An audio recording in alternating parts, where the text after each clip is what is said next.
hppodcraft.com. Hello, Bruce. Haven't seen you in a dog's age. Come in. I threw open the door, and he followed me into the room. His gaunt, ungainly figure sprawled awkwardly into the chair I indicated, and he twirled his hat between nervous fingers. His deep-set eyes wore a worried, hunted look, and he glanced furtively around the room as if searching for a hidden something which might unexpectedly pounce upon him. His face was haggard and colorless. The corners of his mouth twitched spasmodically. "What's the matter, old man? You look as if you'd seen a ghost. Brace up." I crossed to the buffet and poured a small glass of wine from the decanter. "Drink this." Wine? This man doesn't need wine. He needs brandy. Don't they know how these things work? I think we both could probably use a brandy after reading this crap machine. Oh, my God. I sat down to do my notes, and I just wanted to write, "Are you kidding me with this?" That's all. This story is called Ashes. More like asses. And it's the third collaboration of Lovecraft and C.M. Eddy. That's right. Ashes Crashes, and we're going to talk about it here on the H.P. Lovecraft Literary Podcast. I'm Chad Pfeiffer. And I'm Chris Lackey. We're here at hppodcraft.com and Patreon. Who is that reader? Well, you know what they say when you're about to give a story a really good reamin'. The reader you need is Mr. Andrew Lehman. Andrew Lehman, ladies and gentlemen. Don't forget to check out his work at the H.P. Lovecraft Historical Society. They've got some awesome new episodes of Dark Adventure Radio Theater to check out, as well as the usual collection of props and music and movies. Head on over to hplhs.org to see it all. I don't think we're going to top that, man. I think we might just wrap up the show right there. You're probably right. But we're obligated to continue, Yes. So let's talk about Ashes. This story was first published in Weird Tales in the March 1924 issue. It's not very Lovecraftian, and the only way that we know that he actually had anything to do with this was in a letter. Yes, S.T. Joshi described Ashes as perhaps the single worst tale among H.P. Lovecraft's revisions. And I found some further comment from Joshi in his essay, Lovecraft's Revisions. How much of them did he write? This is what it says. Many are unaware that Lovecraft revised at least 4 tales for C.M. Eddy Jr., his early associate in Providence. The first appears to be the deservedly forgotten Ashes. And if Lovecraft himself had not mentioned that he had corrected this work, no one would have ever detected a Lovecraftian element in it. This is evidently the first of the revisions and the one in which Lovecraft had the least hand. Unfortunately, he does seem to have had a small hand in it, perhaps contributing random snatches of prose. It is a pointless and hackneyed tale with a nauseating romantic element that, by the standards of 1923, might almost have been termed pornographic. I don't know about pornographic, but I definitely agree with pointless and hackneyed. It would have been funny if Joshi had a footnote and you went down and looked at it and he was like more like asses. He made the same joke as you. Anyway, this story is just plain stupid. Let's get into it. It begins with the narrator being visited by this guy, Malcolm Bruce. The narrator is referred to as Prog. He doesn't seem to be much more than a device for telling this story. Right. Even though I take that back because in the end, he kind of has some common sense. He does have some common sense. So, but basically, he frames the story. Bruce shows up at Prog's place unsettled and troubled. Which is strange because normally Bruce, it says, is a man of steady nerves and iron will.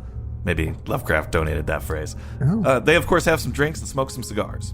I've just been through the most devilish and gruesome experience that ever befell a man. Yeah, I know. I don't know whether I dare tell it or not, for fear you'll think I've gone crazy, and I wouldn't blame you if you did. But it's true, every word of it. He pauses and then it says he blows a few smoke rings, which doesn't really seem like something a truly unsettled person would do, you know? No. I'm so upset. Watch while I do this trick. There's some Gatsby-esque lines here from Prague that maybe were written by Lovecraft. I thought this could have been something he contributed. Okay. It says, many a weird tale I had listened to over that self-same table. There must have been some kink in my personality that inspired confidence, for I had been told stories that some men would have given years of their life to have heard. And yet, despite my love of the bizarre and the dangerous, and my longing to explore far reaches of little-known lands, I had been doomed to a life of prosaic, flat, uneventful business.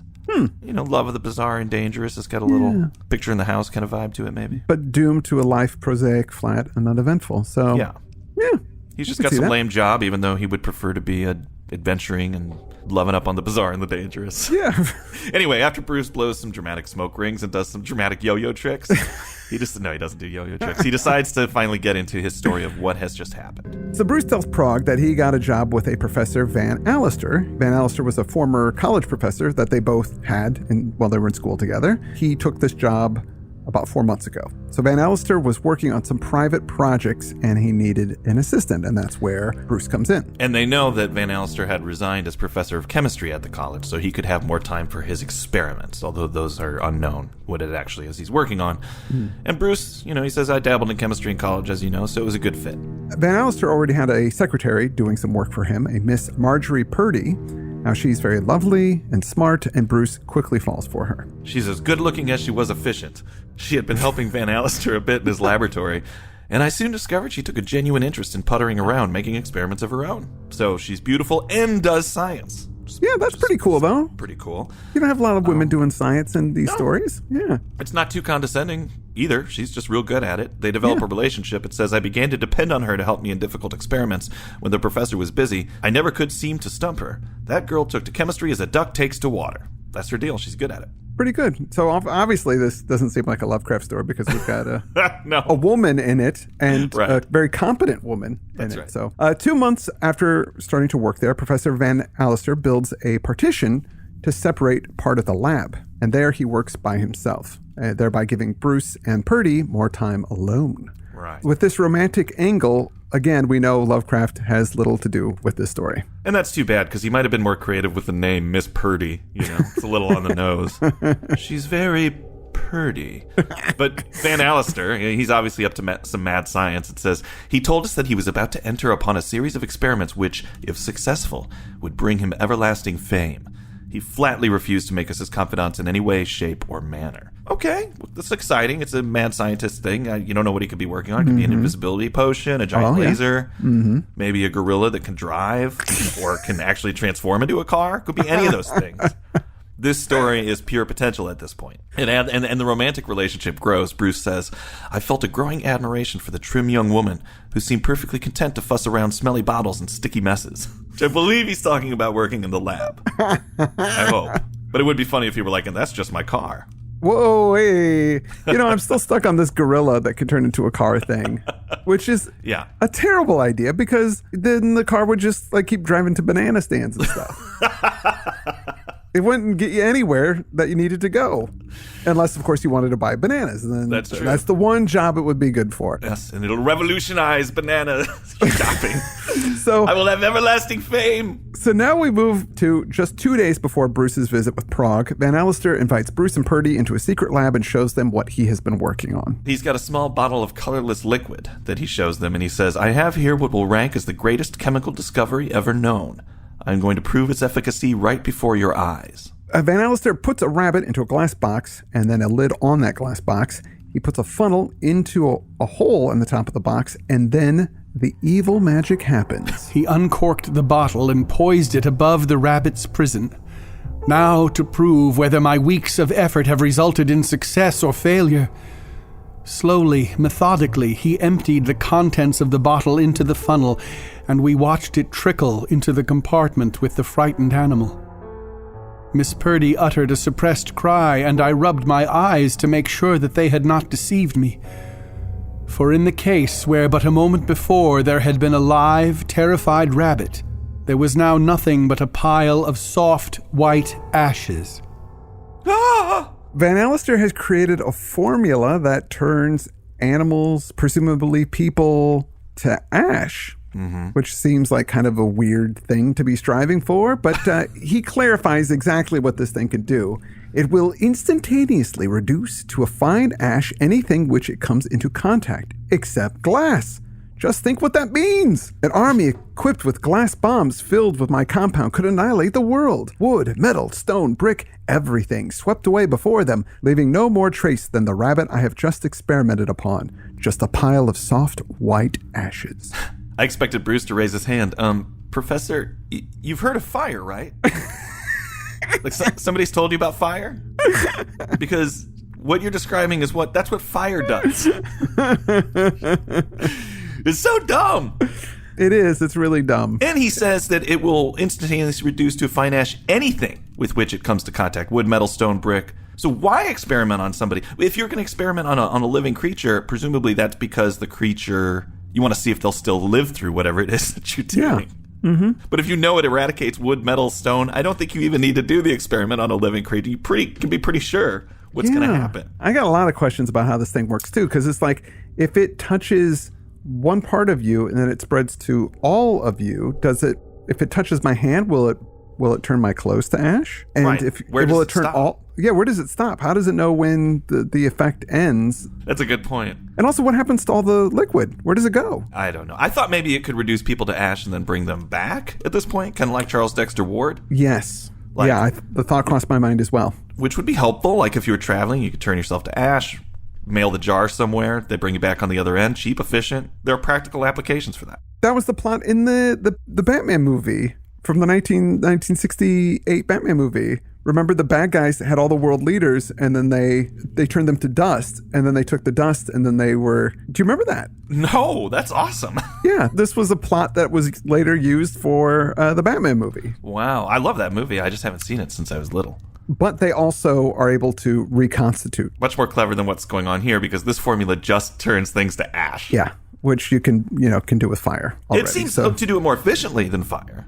Yeah, that's true. It's kind of like 7-minute abs instead of 8-minute abs, I guess. Oh, boy. But I'm surprised they aren't immediately disturbed by Van Alstyre's plan to apply this stuff, because he doesn't even offer a positive. We could use this to raise old buildings safely without releasing destructive pollutants into the air, something like that. Oh, yeah. It's immediately an army equipped with glass bombs filled with my compound could annihilate the world. It's purely for destruction, and he's into it. Yeah, he's really excited about it. Van Alstyre dismisses them, and then, after they leave, Purdy has a bit of a swoon. Yes, she faints a bit, and he catches her in his arms. Then things get steamy/creepy. The feel of her soft, yielding body held close to my own was the last straw. I cast Prudence to the winds and crushed her tightly to my breast. Kiss after kiss, I pressed upon her full red lips until her eyes opened, and I saw the love light reflected in them.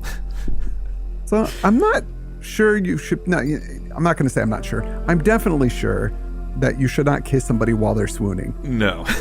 You got to get some consent there, and that it seems really inappropriate and the wrong time. Like, you just watched a rabbit get murdered, and then she faints because she's so freaked out. So here's my chance. This is the time to make my move. However, she seems into it, so I guess he made the right call. I guess so. Yeah, she returns. She's got the love light on. Turn on your love light. This made me think, though, how Lovecraft's protagonists are always fainting, and then they say, I can't recall what happened. I woke up a day later in the hospital, or whatever. Maybe when they fainted, they got kissed a bunch, and they're just gentlemen, so they don't want to talk about it. So they're just covering, they don't. That tell makes tales. sense. Yeah, you've unraveled a mystery that has troubled scholars. Eddie's kind of pulling back the curtain on what happens here when these characters faint. He's the one who's finally let us know what's going on. Because all these guys in these stories are gentlemen, and gentlemen don't kiss and tell. That's right. Just discovering their boss is a mad scientist, again, that, I guess, gets people amorous because they make love, I guess is what happens there. Do they have sex over here? Listen to this. Yeah. After a delicious eternity, we came back to Earth again, long enough to realize that the laboratory was no place for such ardent demonstrations.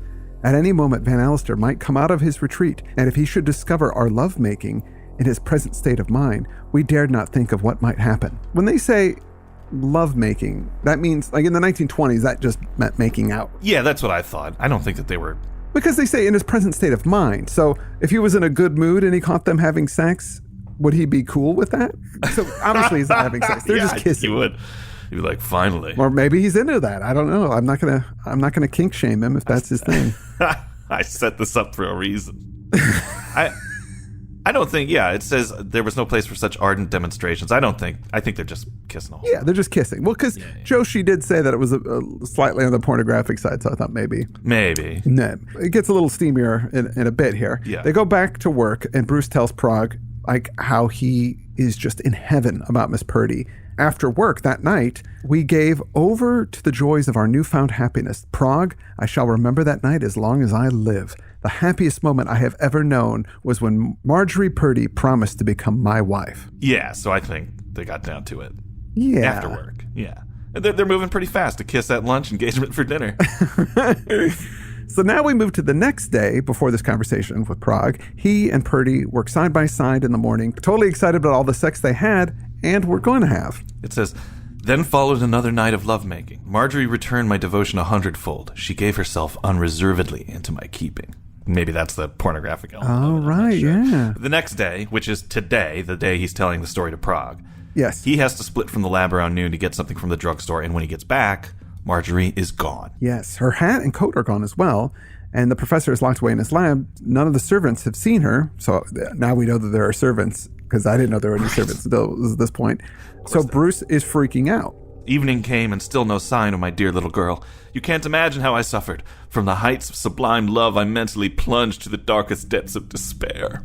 Bruce spends the day freaking out, and it isn't until 7:30 at night that Van Allister calls him into a secret lab.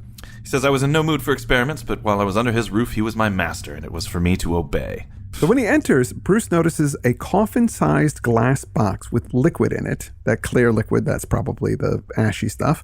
Mm-hmm. He also notices a new glass jar with ashes inside of it and a label with no writing. But then he sees something that makes his heart stop. On a chair, in a far corner of the workshop, was the hat and coat of the girl who had pledged her life to mine. The girl whom I had vowed to cherish and protect while life should last. My senses were numbed, my soul surcharged with horror as realization flashed over me. There could be but one explanation. The ashes in that jar were the ashes of Marjorie Purdy. And that was italicized. Yes. I'm sure you could tell in Andrew Lehman's reading that was italicized. The ashes in that jar were the ashes of Marjorie Purdy. So there you go. Maybe that's Lovecraft. Yeah, maybe. But it's not the end of the story. Bruce flips out and he attacks Van Allister. Van Allister wrestles him and he kind of gets him closer to the glass coffin. But Bruce is able to grab an unlabeled glass jar and he smashes it over his head. And Van Allister is knocked out cold on the floor. It's the unlabeled glass jar that he thinks Marjorie's ashes are in, that he smashes over his head. And I'm still harboring some delusion that the ashes maybe could be returned to life. I was going, no, don't use the jar of ashes to fight him. It's going to go everywhere, and then you can't bring her back to life. This is going to be so ironic. Oh, boy. No, that didn't happen at all. No, but then things get super murdery here. Bruce, he picks up Professor Van Allister and he puts him in the coffin. Yes. What? Van Allister and the liquid turn to white ash. So I thought maybe he would, if this was going to be something that happens, like maybe when they're fighting, he accidentally gets pushed in there and then he dies. Yeah. But this is totally premeditated. Oh, yeah. The guy's knocked unconscious on the floor. He scoops him up, drops him in the coffin. Poof. That's murder. Yeah, that's murder. Maybe we can finally compete with some of these other murder podcasts now. Let's unravel this mystery. Well, he said earlier, I went mad, stark staring mad. So, I think he's just got crazy brain. And he's so angry because this guy murdered his Miss Purdy. Yes. He's gonna murder him back. And it does say here, as I gazed at my handiwork, the brainstorm passed away, and I came face to face with the cold, hard truth that I killed a fellow being. Right, but then he immediately switches to, but you know what? There's no evidence against me because there's just some ashes in here. Yeah, exactly. He's like, barring the fact that I was the last one known to be alone with the professor. Mm-hmm. It's true, if you dispose of a body, you never get caught. So Bruce tells the servant that the professor doesn't want to be disturbed, and he leaves to try and figure out what to do, and that's why he's here at Prague's now. Time to go blow some smoke rings. So he's finished this part of the story. He says, here I am, do with me as you will. Life holds nothing more for me now that Marjorie is gone. So Prague gets on his hat and coat, and he asks Bruce if he's sure that Miss Purdy is dead. Ah, yes, the common sense section. And Bruce says, well, of course. But Prague points out that there's no way that he could know who those ashes belong to. And with a seed of doubt, they decide that they better go search Van Allister's place. They grab a taxi, they head over. And I'm telling you, this is a very short story, actually. I was still saying, get on with it at this point. They look around, and Prague notices that there is a locked door. Bruce says, that's just a storage room. But Prague insists, let's open it. We got to make sure, so they break in. Bruce is an idiot. Bruce runs in to find a large chest, and he pulls out some keys that he has, and he unlocks it. Inside is Marjorie Purdy. He takes her out, and he mixes up something to wake her up. Oops, that was the ashes formula. Damn it. Thought it was brandy. And she explains what happened. Well, it says later, after the first few moments of reunion, the girl told us her story. So I think they had sex real quick with Prague in the room. And that's the pornographic part Joshi was talking about. Wait, Prague was in the room with him? Oh, yeah, he was just hanging out, blowing smoke rings. Okay. Yeah, it makes sense now. So she came into the professor's lab with her hat and coat because he wanted her to go out and run some kind of errand for him. But when she came into the lab, he attacked her and he tied her up. It says it was needless to gag me. As you know, the laboratory is absolutely soundproof. So earlier, when they were talking about Van Allister, Prague had said, I even helped him choose the plans for that soundproof laboratory of his. So they had set this soundproofing thing up much earlier in the story. And I thought, I had hoped, maybe he's turning alligators into dragons in there. Or there's a hyena man or something cool going on that would require some kind of soundproofing. Yeah. So people don't know he's making monsters. But I guess he just wanted it soundproof so that he could abduct his secretary without having to gag her. That's the only reason. They really set something up there that has a stupid payoff. Yes. Because if it's supposedly his turning things to ash, that doesn't make any sound. No. So why? It's totally stupid. What happens, she's tied up. He then brought in a big dog, and he used his formula on this dog, turns it to dust. Why? I don't know. Is it because it's a dog is in size somewhere between a rabbit and a person, so he's just I guess working his way up? It's so stupid. Well, maybe he thought, well, the rabbit totally turned to ash. Maybe if I do like a bigger animal, only half of it will turn to ash. It'll be all gross and weird. Maybe. I don't know. Yeah, maybe that's true. He then brought out the coffin and filled it with formula. He said he needed to test it on a human being, and it would be an honor to die for his cause. Yes. And so you think, he's going to put Marjorie in there. But no, she's not to be the victim. She is to be the witness. Why? What will her witnessing this do other than get him arrested for murder? I know. It's so stupid. Also, why not test this on a cadaver? Why does the person have to be alive? Yes. And if they do have to be alive, why do it to the people who work for you? Yes. Instead of just pick a random person so you don't get caught. Yeah. After she sees this, she passed out, and then the professor decided, she freaked out. I best put her in a box in the storage room? Yeah, until it's witnessing time.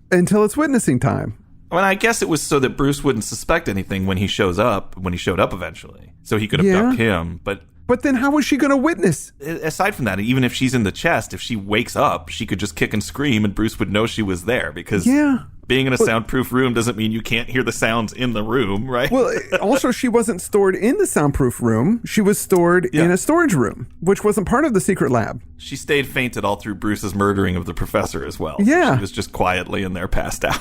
She fainted and then just, I guess, went to sleep afterwards because that's a long time to be passed out from a faint. I don't know medically how long one is actually unconscious after fainting. Well, are you unconscious? Is that unconsciousness in a faint? You can be unconscious. Yeah, we've read enough Lovecraft to know. Important things happen while you're unconscious. Sure, you wake up a day later. Right. Well, she says everything went black before her eyes. Next, I opened them to find myself here, with you, Malcolm. Her voice sank to a hoarse, nervous whisper. Where is the professor? Bruce silently led her into the workshop.